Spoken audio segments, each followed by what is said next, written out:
चलिए आइए शुरू करते हैं। आज 12th क्लास में नया चैप्टर शुरू कर रहे हैं, उसका नाम है आव्यूह। ठीक है, मैट्रिसेस। ठीक है, चैप्टर नंबर 3। देखो आव्यूह क्या होता है, आव्यूह को समझो पहले अच्छे से। आव्यूह होता है इबारती प्रश्न जो लिखे हुए हैं, बड़ी बड़ी प्रॉब्लम्स हैं, उनको आसानी से हल करने का एक तरीका है। ठीक है ना। आव्यूह को हमेशा किस में लिखते हैं हम, बड़े कोष्ठक में लिखते हैं। कैसे लिखते हैं, बड़े कोष्ठक में। इस तरह से लिखते हैं, ऐसे करके बड़े कोष्ठक में। अच्छा मैं इसके अवयव लिख रहा हूं, देखो A11, A12, A13, इस तरह आगे भी लिख सकते हैं। ठीक है ना। ऐसे यहाँ से फिर A21 मैं समझाऊंगा, ये मैं ऐसे इस तरह से क्यों लिख रहा हूँ। 22, A23, इस तरह से और भी आगे लिख सकते हैं। A31, A32 और A33 और भी लिख सकते हैं। और इधर क्या कहते हैं आप, रो भी आगे लिख सकते हो, कोई जरूरी नहीं है कि इतनी रो लिखें, और भी लिख सकते हो। ठीक है ना। आगे बात समझ, इस तरह से हम आव्यूह को लिखते हैं, बड़े कोष्ठक में, लॉक वाले कोष्ठक में बंद करते हैं। ठीक है। अब इन अवयवों का मतलब समझो।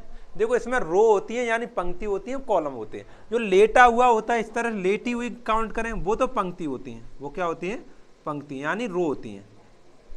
रो होता है ऐसे करके। ठीक है। और जो खड़े हुए होते हैं इस तरह से, वो कॉलम होते हैं, यानी वो होते हैं स्तंभ। वो स्तंभ होते हैं, कॉलम। ठीक है ना। आ रही बात समझ में। अब समझो ध्यान से। देखो इसमें एक रो ये है, देखो रो नंबर फर्स्ट।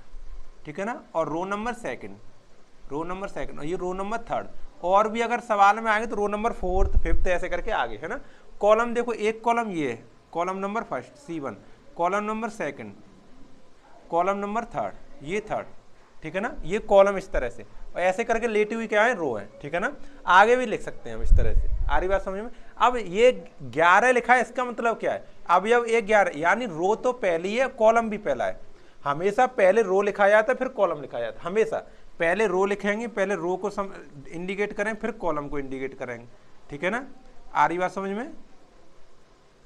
पहले रो को बताना है, फिर कॉलम को बताना है। ठीक है। ये 12 लिखा है, इसका मतलब है रो तो पहली है, पहली रो है, लेकिन कॉलम दूसरा है। कॉलम देखो दूसरा है। A13 लिखा है, इसका मतलब क्या, रो तो पहली, देखो रो पहली है, रो की तरफ मिलाएंगे पहला, और कॉलम तीसरा है। ठीक है ना। ये देखो अब ये 21 लिखा है, इसका मतलब रो दूसरी आ गई। कितनी, कौन सी रो आ गई, दूसरी, और कॉलम कितना है, पहला, इसलिए 21 लिखा है। देखो A22 लिखा है, मतलब रो भी दूसरी है और कॉलम भी दूसरा है। A23 लिखा है, इसका मतलब रो तो दूसरा है और कॉलम तीसरा है, लेकिन। ठीक है ना। और देखो A31 से शुरू हो रहा है, यानी रो तीसरी, देखो आगे मिला के ले जाओ, तीसरी, और कॉलम कितना, पहला। A32 लिखा है, इसमें मतलब रो तीसरा है और कॉलम दूसरा। इस तरह से लिखे हुए, इस तरह से हम लिखते हैं, ये अवयव होते हैं इसमें। ठीक है ना। इतनी बात क्लियर। अब समझो, अब मैं इसमें से थोड़ा डैश वैश हटा दे रहा हूं, मान ले रहा हूं मेरा इतना ही आव्यूह लिखा है, मेरा आव्यूह इतना ही लिखा है, तो कॉलम कितना है इसमें, कॉलम देखो 3 है, तो कॉलम हो गया 3। ठीक है ना। सॉरी, रो की बात चल रही पहले। रो कितनी है, 3, रो कितनी है, 3। ठीक है ना। और कॉलम कितने, 3, 3 गुणा 3, ये इसकी कोटि हो गई। इसे क्या कहते हैं, कोटि। कोटि को हमेशा यहां दर्शाते हैं, उसे दर्शाते m गुणा n से, m गुणा n से। ठीक है ना। m क्या होता है, पंक्तियों की संख्या। m क्या होता है, पंक्तियों की संख्या। n होता है स्तंभों की संख्या। m होता है पंक्तियों की संख्या, पंक्तियों की संख्या, और n क्या होता है, स्तंभों की संख्या, स्तंभों की संख्या। इसलिए कोटि को कैसे लिखा जाता है, कोटि कैसे लिखी जाती है, m गुणा n। कोटि क्या लिखा जाता है, m गुणा n, मतलब रो गुणा कॉलम। ठीक है ना। हमेशा कोटि ऐसे, अगर इसका मल्टीप्लाई करके उत्तर लिख दें, अगर m और n का गुणा करके p आ जाए, तो p क्या हो गया, अवयवों की संख्या। p क्या आ जाएगा, गुणा करने के बाद अवयवों की संख्या आ जाएगा, अब अवयवों की संख्या। ठीक है। अरे देखो ये 3 तो रो है, देखो 3 रो है, 1 2 3, और 3 कॉलम, 1 2 3 कॉलम। 3 गुणा 3 मतलब 3 तरह का 9, 9 हो गए ना। 9 अवयव हो, गिन के देखो, 1 2 3 4 5 6 7 8 9, 9 अवयव। इतनी बात है इसमें सीखने के लिए। पहला नंबर, आव्यूह को कैसे लिखते हैं। ठीक है ना। आव्यूह में रो किस तरह से काउंट करते हैं, कॉलम किस तरह से काउंट करते हैं। ठीक है। अच्छा, दूसरा नंबर, कोटि क्या होती है, m गुणा n, यानी m पंक्तियों की संख्या गुणा n स्तंभों की संख्या। m गुणा n को कोटि कहते हैं। अगर m और n में गुणा कर दें, तो गुणा करने के बाद जो उत्तर प्राप्त होगा वो हमारे अवयवों की संख्या होगी। ठीक है ना। तो इसी पर आधारित ये प्रश्न है, और धीरे धीरे कंसेप्ट आगे बढ़ते जाएं, वो कंसेप्ट में सिखाता जाऊंगा साथ साथ। ठीक है। प्रत्येक वीडियो में जो भी कंसेप्ट जरूरत पड़ेगी वो कंसेप्ट को सिखाता हूँ। जैसे मुझे आज इसकी जरूरत है, मैंने आज ये सिखा दिया, ठीक है। आगे जो जरूरत पड़ेगी, क्या कहते हैं, आव्यूहों के प्रकारों की जरूरत पड़ेगी तो वो मैं प्रकार सिखा दूंगा, ठीक है। आ रही बात समझ में? चलो अब ये क्वेश्चन लगाते हैं। मैंने 3 क्वेश्चन लिए इसी पर आधारित, तो इसी पर आधारित क्वेश्चन लगाते हैं, ठीक है। देखो समझो, पहला क्वेश्चन लिखा है मेरा आव्यूह, पहला क्वेश्चन ए बराबर लिखा हुआ है। देखो इसके आंसर मैं यही बताना शुरू करूं। देखो हमारा यहां पर क्या लिखते हैं, इसमें देखो रो कितनी है, row first R1, row second मतलब R2 और रो 3 R3। 3 तो रो है, 3 कितनी है इसमें, रो है, ठीक है।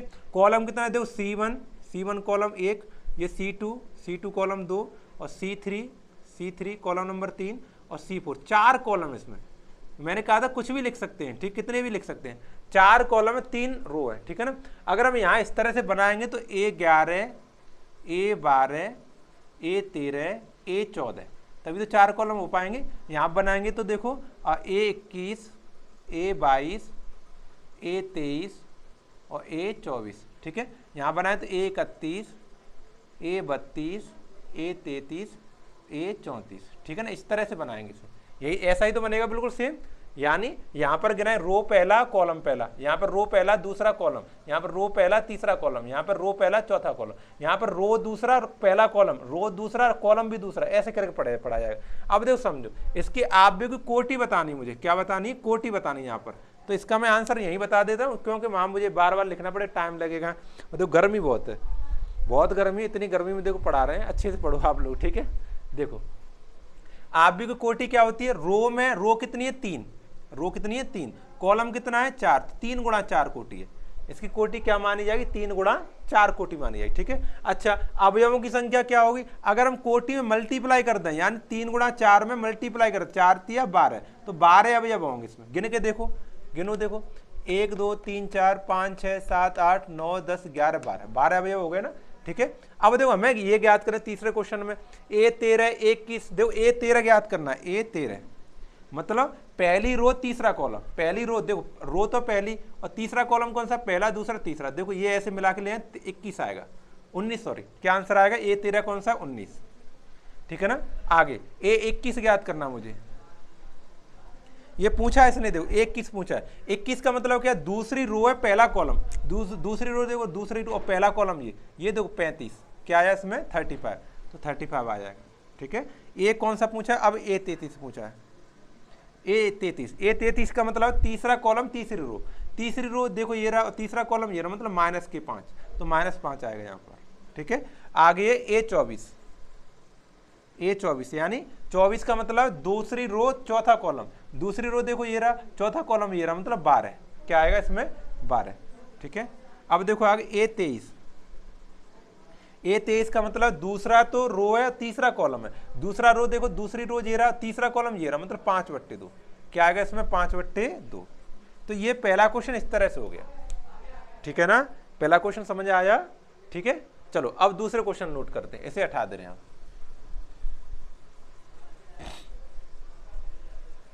चलो देखो दूसरा क्वेश्चन कह रहा है हमारा कि यदि किसी आव्यूह में 24 अवयव कितने 24, देखो अवयव कितने इसमें, अवयव 24 है, 24 है ना। तो इसकी संभव कोटियां बतानी। कोटि क्या होता है, देखो जब मैं m गुणा n में गुणा कर देता हूं तब मेरा अवयव आता है, p आता है, यानी p का मान दिया है, ऐसे समझो p का मान दिया है 24, तो इसकी कोटियां बतानी। तो कोटियां बहुत सारी हो सकती, कैसे हो सकती है, देखो एक तो 1 गुणा 24 करेंगे तो भी हमारा क्या आ सकता है 24 आ जाएगा, 2 गुणा 12 करेंगे तो भी हमारा 24 आ जाएगा, 3 गुणा क्या कहते हैं 3 3 8 24, 3 गुणा 8 करेंगे फिर भी 24 आएगा, 4 गुणा 6 करें 4 6 24 आ जाएगा, ठीक है।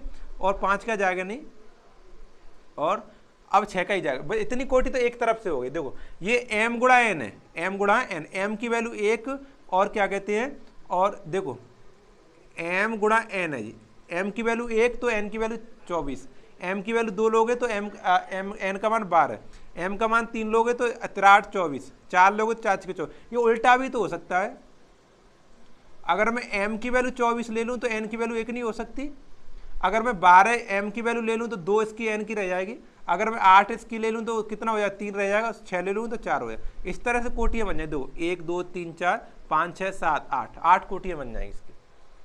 24 अवयव के लिए कोटियाँ कितनी तैयार हो सकती हैं, 8 कोटियाँ तैयार हो सकती हैं। अच्छा, इसने पूछा फिर आगे, यदि इसमें 13 अवयव होते तो क्या होता, तो कोटियाँ क्या होती, अवयव कितने होते, अवयव होते 13, कितने होते 13, तो कोटि क्या होती, देखो m गुणा n निकालो। अगर मैं 1 से भाग करूँ 13 में तो 13 बार जाएगा, 2 से भाग जाएगा नहीं 13 में, 3 से जाएगा नहीं, और किसी से जाएगा नहीं, है ना। या तो ये हो सकता है या फिर दूसरा हो सकता है। दूसरा कौन सा होता है, 13 गुणा 1, 13 गुणा ए हो सकता है। बस 2 कोटियां बन सकती, तीसरी नहीं बन सकती। तो आप देख पा रहे हैं अभाज्य संख्या है तो उसमें 2 कोटियां केवल बन पा रही हैं, और जो सम संख्याएं भाज्य संख्याएं वो है ना, उनमें बहुत सारी कोटियां बन जाती हैं। ठीक है, दूसरा क्वेश्चन समझ आ गया। ऐसा ही क्वेश्चन थर्ड है, बिल्कुल सेम ऐसा ही क्वेश्चन है। देखो इसे भी करते हैं। देखो क्वेश्चन नंबर थर्ड लिखा है, देखो किसी आव्यूह में 18 अवयव हैं। कितने अवयव है, 18 अवयव। कितने अवयव लिखो यहाँ, अवयव कितने, 18। तो इसकी कोटियां बतानी, मतलब m गुणा n बताना कितनी बार आ सकता है, कितनी टाइप से आ सकता है।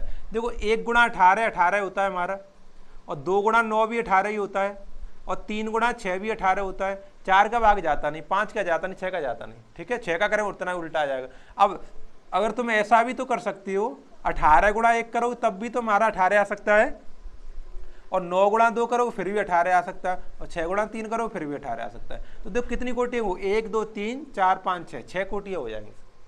18 अवयव के लिए कितनी कोटियाँ तैयार हो सकती हैं, 6 कोटियाँ तैयार हो सकती हैं। ठीक है, आगे देखो, यदि इसमें 5 अवयव होते तो क्या होता है। इसी प्रश्न में यदि अवयव कितने हो जाएं, अवयव 5 हो, 5 अभाज्य संख्या है ना कि नहीं है, अभाज्य संख्या तो केवल 2 ही कोटियां बनेंगी। कैसे कैसे बनेंगी, एक तो m गुणा n ज्ञात करो तो 1 गुणा 5 बनेगा, और एक 5 गुणा 1 बनेगा, बस और कुछ नहीं बनेगा। ठीक है ना, ये बात समझ में आ गई कि नहीं आ गई। तो आज के लिए इतना ही है, इस सेशन में केवल इतना ही सीखेंगे। अवयव क्या होता है, अवयवों को हम किस तरह से लिखते, क्या कहते हैं, आप भी वो किस तरह से लिखते हैं, उसके अवयव किस तरह से लिखे जाते हैं। A11 लिखा है तो क्या मतलब है, A23 लिखा है तो क्या मतलब, ये सीखा हमने। ठीक है, उसमें कोटि कैसे लिखते हैं और अवयवों को कैसे फाइंड करते हैं। ठीक है ना, इतना सीख लिया। आगे क्वेश्चन नया टॉपिक, मतलब टॉपिक नहीं, इसी में थोड़ा और टॉपिक आएगा, उसको कल समझा के आगे वाले क्वेश्चन कराऊंगा। ठीक है, अगले सेशन में उसको समझा के उस कंसेप्ट को आगे वाले क्वेश्चन करेंगे। तो आज के लिए हम इतना ही रखते हैं। ठीक है, चलो पढ़ते रहिए, आनंद में रहिए। ठीक है।